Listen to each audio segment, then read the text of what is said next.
Unseen crickets and frogs chirp their late-night chorus as a cool breeze ripples along and cuts the mugginess like a sword through clay. Feathers of cloud drift with a draft, shrouding the moon in fleeting shadow, further darkening the already inked landscape. Your eyes fail to offer their usual comfort of sight. Strange movements flicker in the dark, possessing no discernible shape or substance. Weird sounds, frequencies vibrate in the air, an unsettling undercurrent to the night's stillness. This is the nighttime stranger, when the laws of daytime waver and all bets are off. The boundaries that separate every facet of existence bend, blend, and bleed. Our own material world, hidden dimensions, fractured realities, our dream spaces, even our digital spaces might blur when the sun escapes its daily burden. I've collated 10 bizarre true historical accounts, each one distinct in its strangeness, yet each bearing the mark of a weird world grown dark. These aren't terrifying mysteries, necessarily. Nobody dies in these stories, at least not documented. They are merely eerie, making the skin crawl just a little, but just enough to leave you unsettled and unsure about the nature of our universe. I am the professor, and this is my dark academia.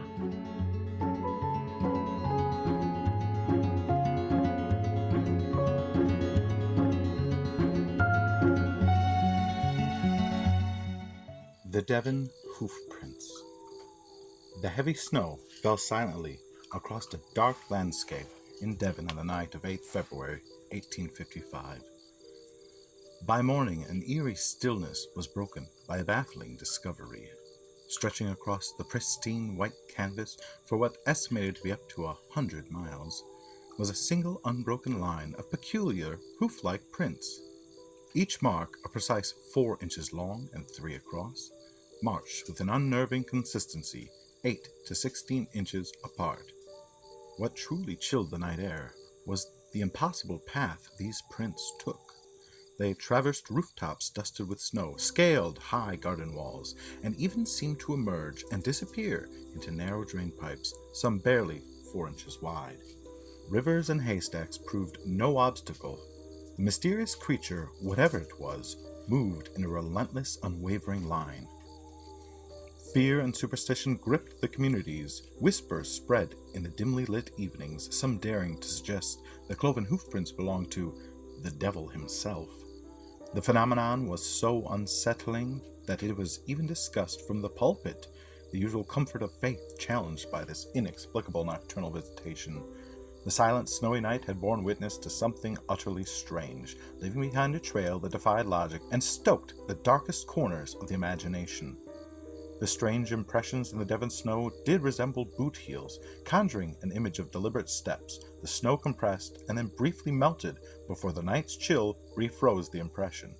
Yet this simple explanation falters when considering the unsettling details.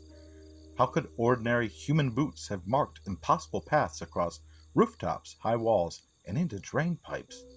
The image of a simple boot offers a fleeting comfort, quickly swallowed by the eerie impossibility of the wider phenomenon, leaving us once again to ponder what unseen traveler marked the silent, sleeping landscape. The disappearing wrecking ball. When workers of the Dowling Construction Company left their Indianapolis job site one evening in 1973, they made sure to lock up all the tools and keys of their trade to deter any thefts or vandalisms.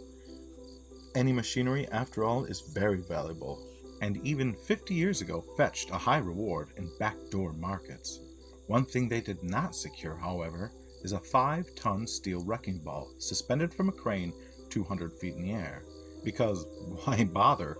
There's no physical or practical way to steal, let alone conceal, an object of that immense weight and size.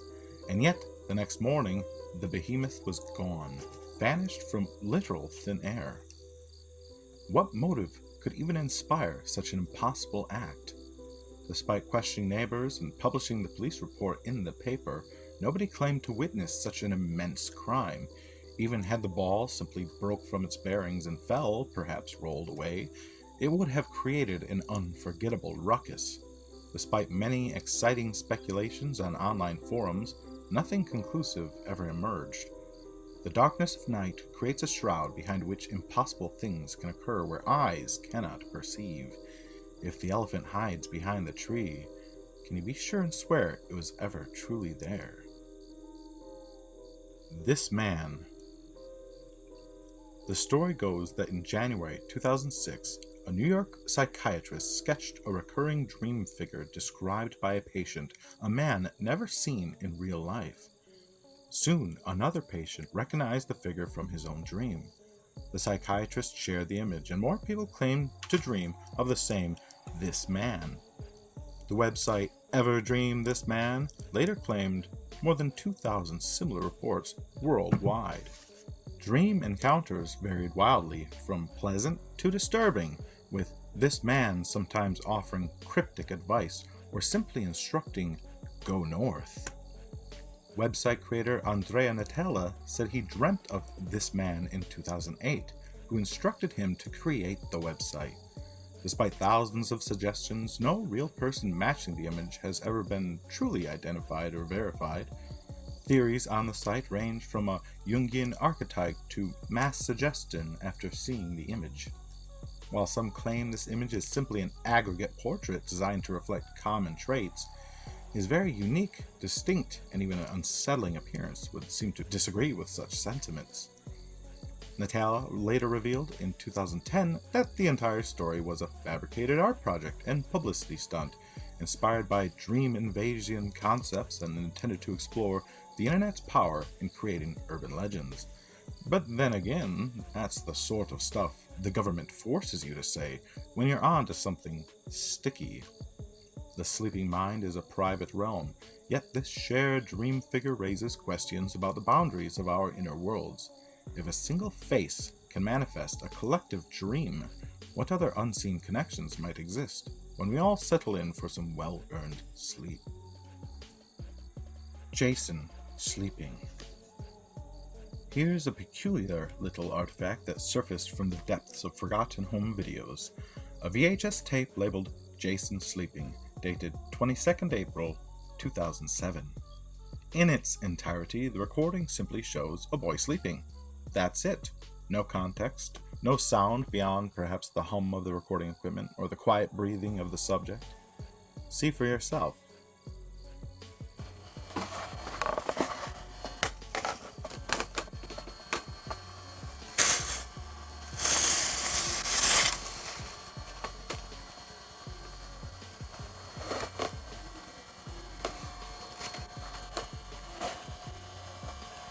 It was uploaded to YouTube by an account called Fond Memories in June of 2024, accompanied by a similar sparse description. Found footage. This was labeled Jason Sleeping on the tape, found in a box full of abandoned camcorder videos. Uploading to archive the footage. Perhaps one day, someone connected to the video will see it and appreciate it. But what's the story here? The most likely explanation leans toward the mundane. A parent perhaps documenting their child's sleep patterns, maybe to keep an eye out for sleepwalking or nighttime talking. But then, the night vibes kick in. The sheer lack of context, the unblinking gaze of the camera on this slumbering child, the years that have passed since its recording. It all lends itself to more unsettling interpretations. Was there something more to this observation? A hidden concern? A reason for this specific recording to be made and then seemingly abandoned? Why was it abandoned in a public space? The act of watching someone sleep is inherently intimate, a moment of vulnerability. Our imaginations, fueled by the stillness of the night, can easily conjure more grim and nefarious scenarios lurking beneath the surface of this innocent scene. Max Headroom, Signal Intrusion. Imagine the scene. Your parents have gone to bed. The house is quiet, and the only light is the living room television flickering from the television screen. You're curled up in your blanket. It's Chicago, 1987. While catching the replay of the Bears' victory over Detroit, On WGN-TV's nightly news, something deeply strange happens. The game footage briefly dissolves into a bizarre figure wearing a Max Headroom mask, moving erratically to a high-pitched buzzing sound. Then the screen cuts back to the newsroom, where the broadcasters are just as perplexed as you. Later that night, around 11:15 p.m., the same eerie intrusion hits another station, WTTW, during a classic rerun of Doctor Who. This time there's audio, with a distorted metallic voice making menacing, offbeat references to classic cartoons and cola commercials. It's all very cryptic, with no real rhyme or reason or motive. There's even a mumbled reference to sports commentator Chuck Swirsky, suggesting this station was a last-ditch target after the earlier attempt. The masked figure persists longer, culminating in the bizarre act of pulling down his pants, exposing his buttocks. How is this strange nocturnal sabotage done? The prevailing theory suggests a localized effort, likely involving the perpetrators aiming small, illegally obtained satellite dishes directly at the broadcast uplink facilities in or around Chicago, overpowering the legitimate signal for those brief, unsettling moments under the blanket of night. Despite the technical sophistication required and the sheer oddity of the content, the individuals behind these broadcast hijackings were never caught. The silence of the late night was shattered by a surreal and inexplicable event, a stark reminder of how easily our trusted channels of information can be disrupted by strange persons with stranger incentives. Most mysterious song on the internet. The year is somewhere in the mid-1980s, the exact date lost to the hazy realm of memory. You're alone in your room, the rain outside trickling across your window and lightly tapping the roof. A single desk lamp casts a lonely, noirish glow across your space. The radio dial is tuned to your favorite station, its nighttime programming, a welcome escape from the daytime's relentless hits. This is when the real gems played, the DJ free to spin forgotten tracks and atmospheric melodies. In this pre-internet era, capturing music was a tangible act. A blank cassette sits poised in your recorder, ready to immortalize the sounds drifting through the late night air. One song catches you especially. It's catchy, synthy, yet somehow haunting. More importantly, utterly unknown. Your friends don't know it, and the DJ fails to mention it. You think little of it and move on with your life, not realizing you'd just sparked a mystery that would captivate for decades. Fast forward to 2007, and this very recording found its way online, posted by somebody hoping to identify it, as many are quick to do. Except after 17 years of languishing on various online forums, nobody on earth knew the song, who recorded it, or when it was cut. It was as if the song simply materialized, drifting from a parallel landscape, a trespasser on our world from airwaves not our own. It earned the evocative title, The Most Mysterious Song on the Internet. The snippet, likely aired around 1984 on German radio, became a compelling online enigma.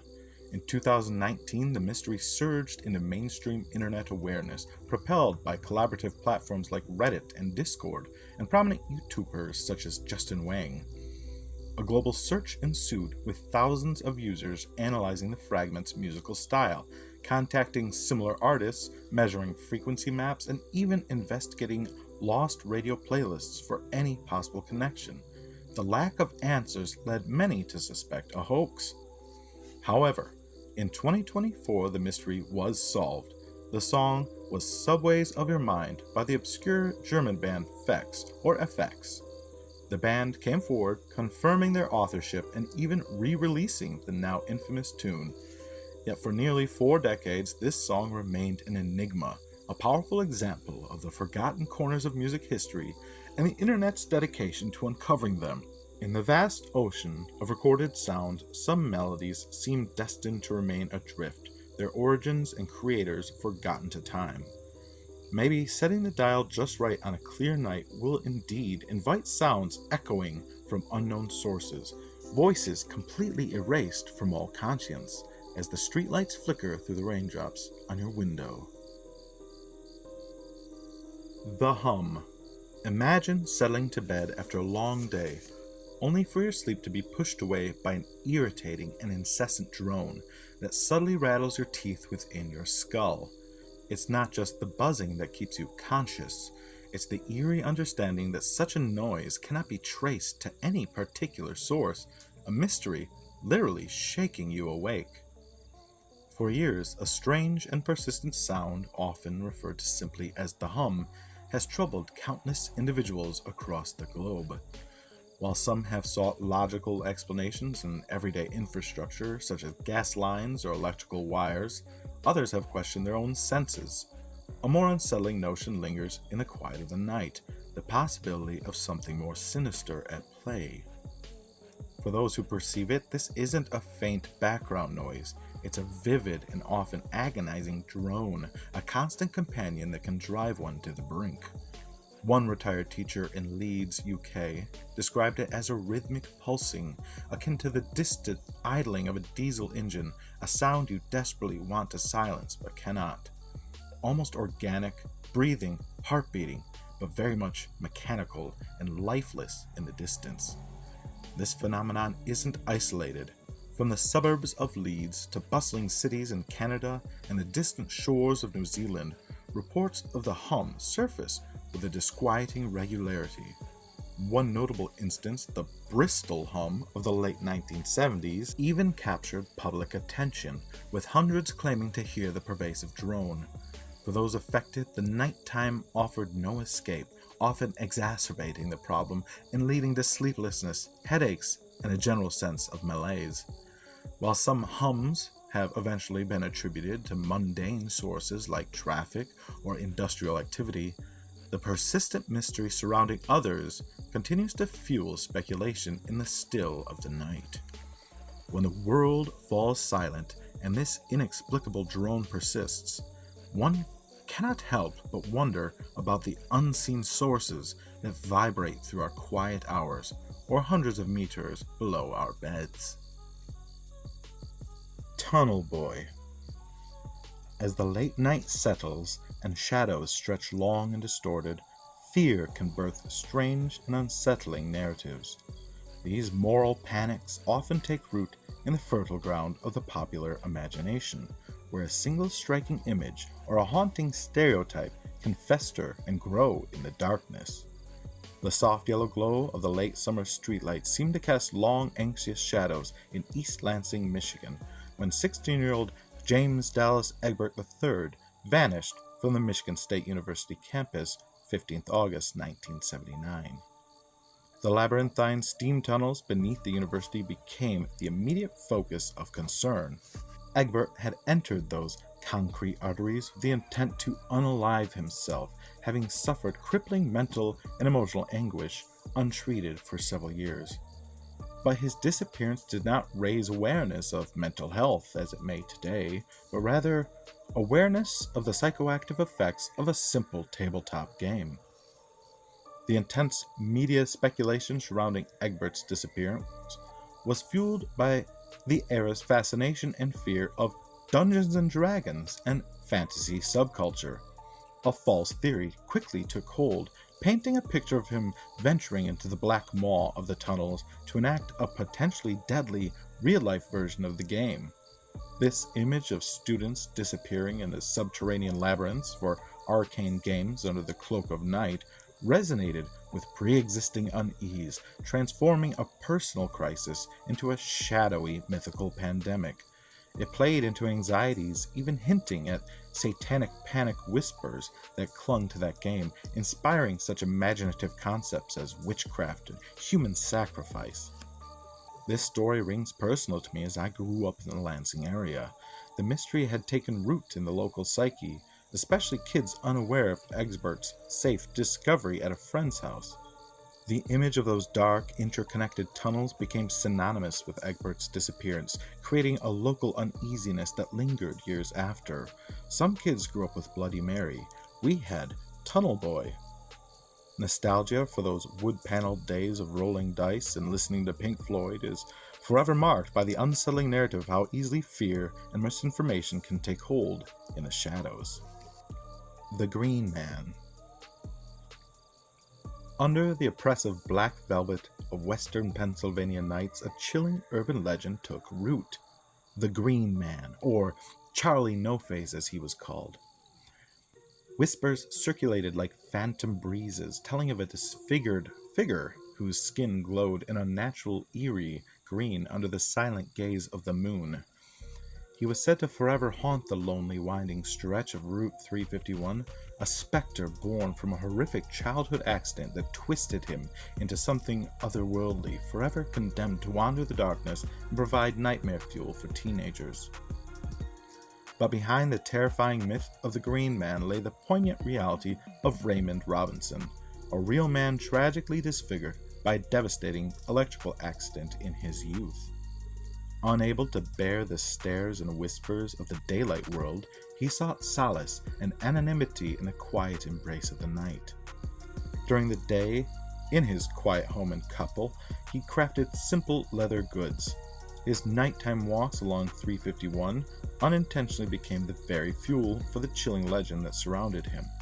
Sometimes, for the price of beer or cigarettes offered by curious onlookers, he would grant a brief, unsettling encounter. Unbeknownst to the thrill-seeking drivers and the wide-eyed children hearing the tales, the monster they sought was simply a man navigating a world that would not accept his appearance during the day, his nocturnal wanderings birthing a ghost story that tragically overshadowed his real existence, and the fact he was a real person loved and cared for by his family and neighbors. The Backrooms. I remember as a boy visiting a furniture warehouse store as a child with my parents. I needed to use the restroom. They had no public bathrooms, so at 7 years old I was instructed to exit the store floor and into their back rooms. The first room was bare, empty, completely yellow with beige carpet and fluorescent lighting, and the low rumble of what was likely the boiler. The next room had wood flooring and wood paneling, but the same harsh rites. A third, final room was dim, with a concrete floor that was cracked and sinking in the center, and beyond that what passed as a rudimentary bathroom. The experience with its many large empty rooms was eerie and jarring, and not likely to be forgot. I tucked the memory away, never considering it relevant again. But fast forward. On a seemingly ordinary 12th May 2019, within the shadowy corners of 4chan's X board, a user posted a simple, unsettling request. Post disquieting images that just feel off. Attached was a photograph, a large, unremarkable room, its beige carpet stained with the unseen passage of time, harshly illuminated by the buzzing monotony of fluorescent lights, and segmented by sterile, dividing walls of similar but varying wallpapers. This unassuming image, pregnant with a subtle wrongness, unknowingly seeded a digital nightmare, and shook my own strange memory from its subconscious depths. The following day, another anonymous voice responded, not just with words, but with the genesis of a new kind of fear. It was a warning, a description of what lay beyond the cracks of our perceived reality. Said the anonymous poster, "If you're not careful, and you no-clip out of reality in the wrong areas, you'll end up in the back rooms, where it's nothing but the stink of old moist carpet, the madness of mono yellow, the endless background noise of fluorescent lights at maximum hum buzz, and approximately 600 million square miles of randomly segmented empty rooms to be trapped in. God save you if you hear something wandering around nearby, because it sure as hell has heard you." We'd all experienced this space at one time or another in our lives. Maybe it was the empty storerooms of a furniture store, like my experience, or the Lutheran basement of a Midwest church, the site of endless potluck dinners and infinite lukewarm baked beans. It's a place you feel isn't quite there, and yet everywhere, both endless and contradictorily enclosed. This is the genesis of the Backrooms, a digital space that taps into our deepest unease with the liminal, the forgotten, and the terrifyingly infinite. It's in the dead of night, when the familiar world fades into shadow, that you might, half awake, half dream, accidentally slipping through the comfort of your pillow, the buzzing filling the silence of your bedroom, the sickly yellow bleeding into your closed eyelids just as you drift towards sleep. The Backrooms become the reminder that beyond the fragile walls of our perception, an endless, echoing nightmare awaits, where the only company might be the unseen things that stir after dark.